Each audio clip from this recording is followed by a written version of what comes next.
जितने कांग्रेस के पचड़े हैं ना, अगर इतनी उनकी सीटें आ जाए तो मजा आ जाए। नेता को उल्टा करेंगे वो बनता है ताने, और ताने को कई बार रिपीट कर देते हैं तो वो बन जाता है नेता। नमस्कार दोस्तों, मैं हूं अविराज और आप देख रहे हैं नेशनल न्यूज़। अभी हमारी मौजूदगी है दिल्ली के चांदनी चौक पर, और आज जो हम 2024 लोकसभा चुनाव का अवलोकन करने जा रहे हैं वो कविता के माध्यम से। हमारे साथ यहाँ पर नीर गोरखपुरी जी मौजूद हैं, जो कि देश के बड़े बड़े चैनलों पर अपना संवाद करते हैं और कविता के माध्यम से अपनी बात रखते हैं। चलिए इनसे बातचीत कर लेते हैं। जी नमस्कार। नमस्कार जी। अपना परिचय दीजिएगा। मैं नीर गोरखपुरी, देश के आप जितने भी तमाम चैनल्स मंचों पर आप देखते होंगे, देश का अभी मीडिया का नंबर 1 चैनल चल रहा है और शो चल रहा है लपेटे में नेताजी, उस पर आप मुझे देख सकते हैं सैटरडे संडे, शनिवार इतवार, सुबह 10 बजे और रात को 8 बजे। जी। तो इसमें राजनीतिक मुद्दों पे हम लोग बात करते हैं, जो भी देखते हैं उस पर हम राजनीतिक व्यंग करते हैं। नेता सामने बैठते हो तो उनको लपेटते हैं, जवाब मांगते हैं, ये सब चलता रहता है। अच्छा, जैसे एक व्यंग होता है जो संपत सरल जी करते हैं, हाँ। लोग देखते हैं बहुत उनको आनंदित होते हैं, लेकिन वो अपने व्यंग के माध्यम से सरकार को और जनता के लिए ऐसी बातें कह देते हैं कि लगता है कि हाँ भाई कोई बात है इनमें। तो आपने 2024 के चुनाव आने वाले हैं, कुछ ऐसा व्यंग या कविता लिखी है? हाँ, व्यंग बिल्कुल लिखा है, और नेताओं पे जैसे व्यंग चलते, मैं आपको बता दूं, नेता शब्द से लोग कहते हैं कि नेता से आप क्या समझते हैं जी। नेता से कुछ समझने की जरूरत नहीं है। आप नेता शब्द को कई बार मतलब जो नेता को उल्टा करेंगे वो बनता है ताने, और ताने को कई बार रिपीट कर देते हैं तो वो बन जाता है नेता। है ना, आप बोल के देख सकते हैं। तो यानी जब ताने आपको ज्यादा लगने लग जाए ना, तो समझो कहीं ना कहीं नेता कारीगरी चल रही है, बनने वाले हैं। 24 पे मेरी कविता भी रिसेंटली मैंने अभी टीवी पर पढ़ी, तो मैं आपके चैनल पर नेशनल न्यूज़ पर यही पढ़ देता हूँ। इंडिया गठबंधन बना है भी एक, हाँ 26 पार्टियां बनी है जी। अच्छा है बना है, लेकिन दिक्कत सबसे बड़ी ये है कि वो बना कैसे है। जो एक दूसरे की शक्ल देखना नहीं चाहते हैं वो एक दूसरे में रहेंगे कैसे, एक साथ बैठ करके रहे। मैं एक कविता मैंने अभी पढ़ी थी, मैं वो आपके बीच में रख देता हूँ कि जनता भले ही ना दे रही हो जरा सा भी भाव जी, जनता भले ही ना दे रही हो जरा सा भी भाव, इंडिया गठबंधन तो पका रहा ख्याली पुलाव, हवा जरा सी क्या सरसर होने लगी, विपक्षियों के बीच में टर टर होने लगी। मजा। हवा जरा सी क्या सरसर होने लगी, विपक्षियों में खुशी के मारे टर टर होने लगी, हमेशा डर में रहते हैं कांग्रेसी, जाने कब कौन क्या बोलकर कह ढा जाए, जाने कब कौन क्या बोलकर कह ढा जाए। जितने कांग्रेस के पचड़े हैं ना, अगर इतनी उनकी सीटें आ जाए तो मजा आ जाए। क्या बात है। जितने उनके पचड़े हैं, अगर उतनी उनकी सीटें आ जाएं तो मजा आ जाए। राहुल गांधी जी के बारे में बताएं कि सैकड़ों कोशिशों के बाद भी कांग्रेस के सपने तन नहीं पा रहे हैं, सैकड़ों कोशिशों के बाद भी कांग्रेस के सपने तन नहीं पा रहे हैं। लगता है राहुल जी को दूसरी बार पीएम बनाना पड़ेगा क्योंकि पहली बार तो वो बन नहीं पा रहे हैं।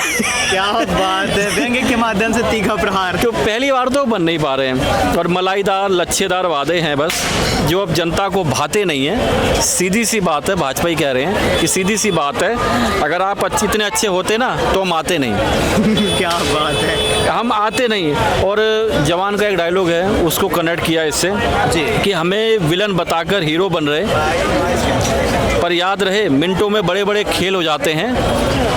और सुनो, जब भाजपाई विलन बनते हैं ना तो बड़े बड़े हीरो फेल हो जाते हैं। क्या बात है। इस तरीके की कविता जो मतलब व्यंग के माध्यम से आपने जो बातें कही है बहुत महत्वपूर्ण भी हैं। अच्छा, तो थोड़ा सा अपने बारे में बताइए, किस तरीके से कविता का सफर शुरू हुआ और अभी आप इलेक्शन किस तरीके से देख रहे हैं, क्या लगता है किसकी हवा है? मैं बेसिकली जर्नलिज्म का स्टूडेंट हूँ। अच्छा। और पोस्ट ग्रेजुएशन करी मैंने नेशनल ब्रॉडकास्टिंग अकेडमी और गुरु जम्बेश्वर यूनिवर्सिटी से जी।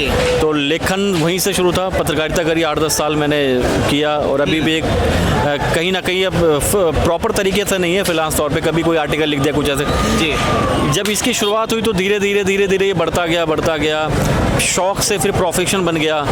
जब आप किसी प्रोफेशन में जाते हैं तो उसमें फिर मास्टरी आपको करनी पड़ती है, क्लियर स्पेसिफिकेशन करना पड़ता है, लोगों को पसंद आए, नई नई चीज़ें करी, वेरिएशन लाए। मैं हास्य का कवि हूँ जी, लाफ्टर्स कोशिश करता हूँ कि व्यंग के माध्यम से लोगों के चेहरे पर हंसी रहे, हमेशा नई नई चीज़ें करते रहे, और जब भी मंच पर रहे कोशिशें करी, लोगों को पसंद आया। एक शुरुआत ऐसी मजाक में शुरू करी, और आज देश का इतना बड़ा प्यार है कि देश के सारे चैनल्स पर जाता हूँ। अच्छा, एक बात आती है कवियों के ऊपर हमेशा कि कवि 2 तरीके के होते हैं, एक तो होता है राष्ट्र कवि और एक होता है सरकारी कवि। आप किससे ताल्लुक रखते हैं? देखिए, मैं कवि सब ठीक है, मैं आपको बताऊं, ऐसा नहीं है कि कोई सरकारी कवि है या कोई राष्ट्र कवि है। कवि जो देखता है वो बोलता है, ठीक है, नजरिया सबका अच्छा है। मैं अगर मान लीजिए मैं यहाँ बैठा हूँ या यहाँ खड़ा हूँ आपके साथ इंटरव्यू कर रहा हूँ, मुझे मान लीजिए कि कोई यहाँ पर गलत कर रहा है, कुछ मैंने बोल दिया, इत्तेफाकन वो कांग्रेस ही निकल गया, तो आप मुझे कहेंगे कि मैं सरकारी कवि हूँ या मैं विपक्षी का कवि हूँ। मैं जो दिखता हूँ, देखिए कवि का जो कर्म है ऐसा नहीं है कि जैसे आपने जहाँ से सवाल उठता है सरकारी कवि का, कि लोग बोलते हैं कि किसी के सरकार के पक्ष में अगर पढ़ दिया।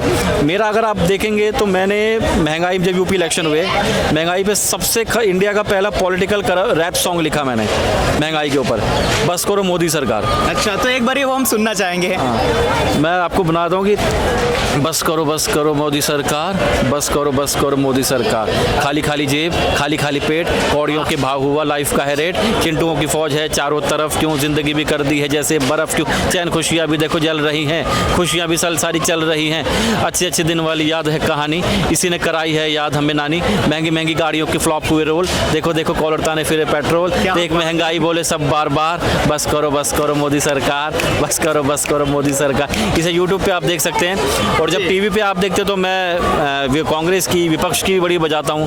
तो नज़रिया है, कवि को सरकारी कहना, और ठीक है मैं कह रहा हूँ सरकारी कवि है ना, कहो सरकारी कवि का क्या मतलब है, जो सरकार के साथ काम करता है, सरकार की जब चीज़ें रहेंगी, सरकार की चीज़ों को आगे बताता है, उपलब्धियां है गिनाते हैं, जो उनकी खामियां होती है उस पर बातचीत ही नहीं करते। हाँ सरकारी ठीक है, लेकिन मैं कहता हूँ अगर कई बार वही सरकारी कर्मचारी होते हैं जो इस्तीफा भी दे देते हैं, तो कवि हैं, अगर हम लोग कोई चीज़ हमें पसंद नहीं आती तो हम सरकार के इस्तीफा भी देते हैं। अच्छा, बोला जाता है जहाँ न पहुँचे रवि वहाँ पहुँचे कवि, इस बात से कैसे इत्तेफाक रखते हैं? ये तो देखिए ठीक है व्यंग है, ये ऐसा है कि कवि सम्मेलन ज़्यादातर होते हैं रात में। हाँ जी, वहाँ रवि यानी सूरज होता नहीं है, वहाँ कवि होता है, केवल वही उजाला प्रकाशमान करते हैं। तो ये होता है, और बाकी बहुत सारे मजाक चलते रहते हैं कवि। हाँ बस ये कि हमारा थॉट प्रोसेस अलग हो जाता है जब हम कवि सम्मेलन में रहते हैं, जब हम कवि बनते हैं। जैसे आप पत्रकार हैं जी, आपको दुनिया आगे भाड़ में जाए, आपको अपनी न्यूज़ देखनी है, कोई कुछ भी हो, आपको आपका न्यूज़ का है, नोज फॉर न्यूज़ कहते हैं जर्नलिस्ट के अंदर। जर्नलिस्ट वही होता है जो खबरें सूंघ लेता है, बिल्कुल ऐसे कवि है। हम अगर चीज़ों को नहीं लिख पाएंगे, आप आर्टिकल बनाते हैं, हम कविता में ढालते हैं। अच्छा, आखिरी चीज़ आपसे ये है कि युवाओं के लिए क्या संदेश देना चाहेंगे? लोकसभा के चुनाव भी आने वाले हैं, लोगों के अलग अलग मुद्दे हैं, इस पर क्या कहना चाहेंगे? देखिए सबसे बड़ा मैं एक चीज़ कहना चाहूँगा, यहाँ पर अब आप ये हो सकता है कि मैं सरकारी कवि बोल दिया जाए, हाँ, लेकिन मैं एक चीज़ बोलना चाहूँगा, 14 से लेके अभी तक सिर्फ एक चीज़ देखना, आज चांदनी चौक पे हम लोग बेफिक्र होकर घूम रहे हैं, ठीक है। 14 से पहले का माहौल एक बार आप देखना कि क्या रहा था, क्या आप घूम सकते थे लोकल में, भीड़ वाले बाज़ारों में, इन सब चीज़ों में। महंगाई कंट्रोल हो सकती है, सब चीज़ कंट्रोल हो सकती है, लेकिन कंडीशन आप ये ज़रूर देखेगा, नौजवान हैं अगर आप, तो आपके पास पैसा, प्रॉपर्टी, सब कुछ है, एक दंगे में लोगों के खानदान लुटते देखे गए हैं। एक ऐसी सरकार जो दंगा मुक्त हो अगर, और आपको शांति कहे, आपके पास पैसा नहीं है, पैसा कमा सकते हैं, दोबारा ले लेंगे, लेकिन कितनी बार लेंगे जब आप ऐसी सरकार में है जो दंगे कभी भी हो जाते हैं, कभी भी लूटपाट हो जाती है। कश्मीर देखिए, जब दंगा हुए कश्मीर में, लोगों की प्रॉपर्टियाँ थी, छोड़ छोड़ के भागना पड़ा। किस सक्सेस की बात करते हैं? सब कुछ ठीक है, बुराइयां करिए, सब कुछ करिए, विरोध भी करना चाहिए, विधानसभा में हारे भी हैं लगातार, और जहां पर जो सरकार अच्छी है, जो नेता अच्छा है, उसको चुनिए, लेकिन महत्वपूर्ण बात यह है सरकार ऐसी होनी चाहिए जो दंगा मुक्त हो, एक माहौल ऐसा रहे कि हम जब भी कहीं जा रहे हैं, जब भी कहीं हैं, तो हमें टेंशन फ्री होकर घूम सकें। यार ये ना रहे कि 10 कदम बढ़े वहाँ बम फट गया, यार वहाँ बम फट गया, वहाँ किडनैप हो गया, गाड़ियाँ छीन गई दिन दहाड़े, जहाँ पर हमें सुरक्षा महसूस हो जी। पैसा कमाया जा सकता है, कोई अपना छिन जाता है ना, तो उसको नहीं कमाया जा सकता, ये सोचकर सरकार की। बहुत बहुत शुक्रिया आपका। भी हमसे बातचीत कर रहे थे नीर जी, जो कि बहुत बड़े कवि हैं और लेखक भी हैं। इन्होंने महंगाई पर हमें रैप सुनाया और 2024 के जो लोकसभा चुनाव आने वाले हैं इस पर भी अपने विचार रखे और इस तरीके से बातचीत की। मैं सहयोगी हिमांशु के साथ अविराज, नेशनल न्यूज़, दिल्ली।